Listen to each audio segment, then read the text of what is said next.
Hello guys, in this video, I will show you how to connect your Snapchat ads to Shopify. So step 1, go to your Snapchat business account or go to forbusiness.snapchat.com and log in to your account. Step 2, open Ads Manager and you can find Events Manager and click that. Step 3, click Create Pixel and name it. Step 4, copy your Snapchat pixel code.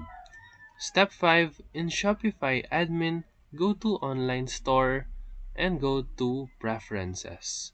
Step 6, paste pixel ID under Snapchat pixel. Step 7, back in Snapchat, enable auto track events like page view and add to cart. Step 8, test events using Snap Pixel Helper Chrome extension. So download that extension. Step 9, create your ad campaign targeting Shopify visitor events. And that's it. If this helped you, feel free to like and subscribe for more quick tutorials. Thank you for watching.